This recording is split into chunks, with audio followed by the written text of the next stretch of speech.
What happens when a group of well-behaved schoolboys are stranded on a deserted island with no adults? The answer is a terrifying journey into the darkness of human nature itself.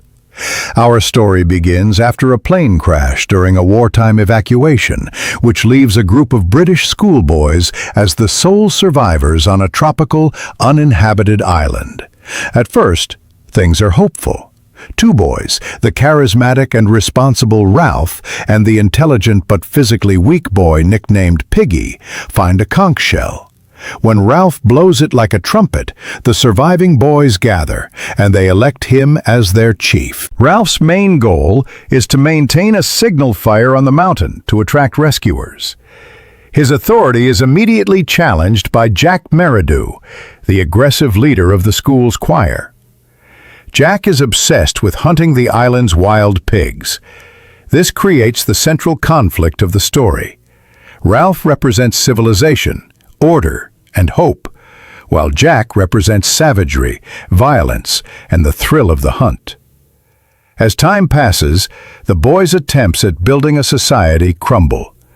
The signal fire is neglected and goes out just as a ship passes by.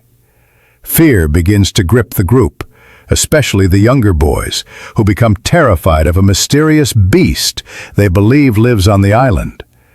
This fear is exploited by Jack, who promises his hunters can kill the beast. The breaking point comes when Jack and his hunters kill their first pig. They paint their faces, chant, and dance in a savage ritual, marking their final descent away from civilization. Jack forms his own tribe, luring most of the older boys away from Ralph with the promise of meat and freedom from rules. The beast is eventually discovered by a quiet, thoughtful boy named Simon. It's not a monster, but the dead body of a parachutist tangled in the trees. When Simon tries to tell the other boys the truth, he stumbles into the middle of their savage, ritualistic dance during a storm. In their frenzied state, the boys mistake Simon for the beast and brutally kill him. After Simon's death, the savagery is complete.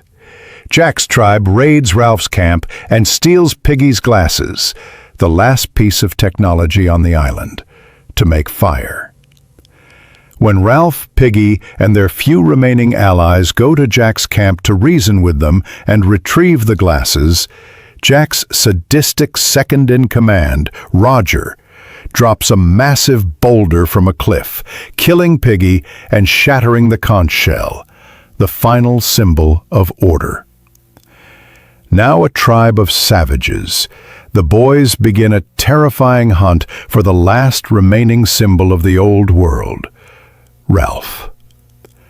They set the entire island on fire to smoke him out.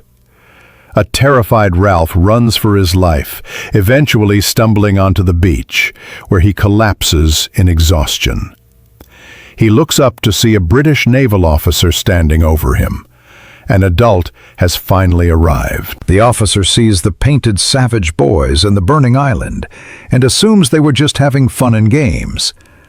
Overwhelmed by the sudden return to reality and the realization of what they've done, the loss of their innocence and the darkness they've unleashed, Ralph and all the other boys finally break down and weep.